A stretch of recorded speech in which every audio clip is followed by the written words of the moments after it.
Continuamos con nuestro estudio del Sermón del Monte y seguimos en la sección más grande, que es la justicia del reino, que ocupa la mayor parte del espacio de este sermón. Nos corresponde ahora los últimos dos ejemplos de la ley que Jesús utiliza para hablar de la justicia mayor que la de los escribas y fariseos, que la enseñanza de los escribas y fariseos. Ya hemos visto varios de esos ejemplos. Y ahora nos corresponde la enseñanza sobre la venganza. Oísteis que fue dicho ojo por ojo, diente por diente. Bueno, ¿qué enseña Jesús sobre eso? La venganza era algo común en el Medio Oriente de antaño. Y lo sigue siendo ahora en las culturas semíticas, especialmente en las culturas islámicas más populares. Se venga la ofensa recibida, el honor herido o el bien perdido. La enseñanza de Jesús está dirigida a cambiar la forma de pensar respecto a la ley del talión, la venganza. Hay una apreciación e interpretación farisaica que se hizo común entre el pueblo y Jesús la cuestiona y la cambia por un significado más pleno, más profundo. Esta es otra de esas enseñanzas muy contraculturales de Jesús y una de las más difíciles de asimilar por los discípulos de todos los tiempos, de aquellos tiempos y de nuestros tiempos. Nosotros incluso hoy decimos, no, las cosas simplemente no funcionan así. Bueno, ¿cuál era la interpretación de los fariseos? Los fariseos citaban la ley y hay bastantes lugares donde esta ley aparece para decir que uno tiene derecho a una venganza equitativa, equivalente, ¿no? El principio de ojo por ojo se da en la ley para guiar a los tribunales en sus decisiones y sentencias. Es una guía para los jueces. Pero por lo que Jesús dice a continuación, aparentemente los fariseos aplicaban ese principio también a las relaciones interpersonales, dando lugar a continuas represalias e interminables conflictos y pleitos entre las personas al margen de los tribunales establecidos. Bueno, ¿cuál es la interpretación de Jesús? La enseñanza de Jesús sorprende por el contraste que hace con la realidad, tanto de aquellos como de nosotros hoy. En todo caso, Jesús no contradijo el principio de la retribución contenido en la ley como una ordenanza para los jueces de Israel. Lo que él está corrigiendo es la interpretación farisaica de esa ley. Jesús comienza con un principio general que luego explica con 4 ejemplos. El principio general se expresa con las palabras no resistáis al malo. Y los ejemplos son el que te abofetee, el que te quiera poner a pleito para quitarte la túnica, el que te obligare a ir una milla y el que te pida algo. Son los 4. ¿Qué significa no resistir al malo? Es una cosa rara. En otras partes del Nuevo Testamento se nos manda a resistir al malo. Y se identifica con Satanás, por supuesto. De manera que no es eso lo que está queriendo decir Jesús aquí. Tampoco se refiere a no resistir al mal, así en neutro. La traducción mejor del ton ponerón es al que es malo, porque es masculino. Es un adjetivo masculino, no es neutro. Así que se trata de una persona malvada, pues.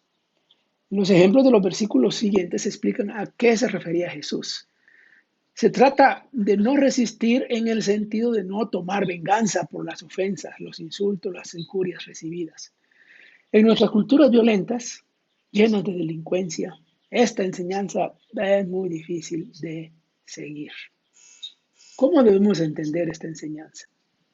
Se trata sencillamente de entender que lo que nos debe guiar como discípulos de Jesús en las relaciones interpersonales no es la venganza, sino el amor, la misericordia y la generosidad. El mejor ejemplo de esto es Jesús mismo. Pedro lo cita allá en 1 Pedro 2. quien nos dejó ejemplo, quien no resistió. Dura palabra es esta, ¿eh? Es algo muy difícil. Y la última es la enseñanza sobre el amor al prójimo y al enemigo. Nada fácil tampoco. Eh, en la versión de Mateo del Sermón del Monte, la enseñanza sobre el amor al prójimo y al enemigo sigue a la enseñanza sobre la venganza. Pero en la versión de Lucas es al revés. En todo caso, hay una relación estrecha entre el amor y la venganza. No resistir al que es malo es prueba de amor al enemigo. De manera que debemos entender esta enseñanza a la luz de lo anterior. La interpretación de los fariseos. Jesús cita nuevamente la ley, pero esta vez agrega algo que no está en la ley. Odiarás a tu enemigo. Era algo que la ley no decía en ninguna parte. Sin embargo, los fariseos y rabinos habían agregado esa parte como si fuera lo opuesto naturalmente a amar al prójimo. Esto da por sentado que los maestros de la ley entendían que prójimo significaba simplemente el israelita. Esta interpretación se ilustra perfectamente en la parábola del buen samaritano, donde Jesús dialoga con un intérprete de la ley sobre este tema en particular. Bueno, la interpretación de Jesús es contracultural, por supuesto. Y se debe entender que amar aquí se expresa con el verbo agapao, es decir, el amor más abnegado que expresa tanto las emociones como las acciones a favor del otro. Orar es una manifestación específica de amor. De nuevo, Jesús mismo es el máximo ejemplo de esto cuando ora por sus enemigos, incluso en medio de la crucifixión. Si amamos a nuestros enemigos, daremos evidencia de que seremos verdaderos hijos de Dios. Pero si no amamos a nuestros enemigos, sino solamente a nuestros amigos, entonces seremos imitadores de los impíos, de los paganos, dice Jesús aquí. Jesús concluye con una declaración final, la manera de resumen de estas enseñanzas que acaba de dar en el versículo 48. La orden de ser perfectos, santos, como Dios es perfecto, ya se encuentra en la ley, claro, y se repite en otras partes del Nuevo Testamento. La idea, claro, no es la perfección absoluta, sino la madurez e integridad en la vida del creyente que se evidencia en las características expuestas en las bienaventuranzas y en las exhortaciones contenidas en esta sección del sermón. Bueno, ojo por ojo, diente por diente. Amarás a tu prójimo, incluyendo al enemigo. Bueno, ¿qué implicaciones hay para eso? ¿Cómo amamos a los enemigos? Los que se contagian de COVID-19 hoy son enemigos. ¿Hay que amarlos o hay que alejarnos? Los empresarios aman al competidor, aunque sea otro creyente. ¿Es enemigo? Un pastor ama al otro pastor de la iglesia contraria, de la iglesia diferente. ¿Es enemigo? ¿Quién es el enemigo? Y hay que amarlo.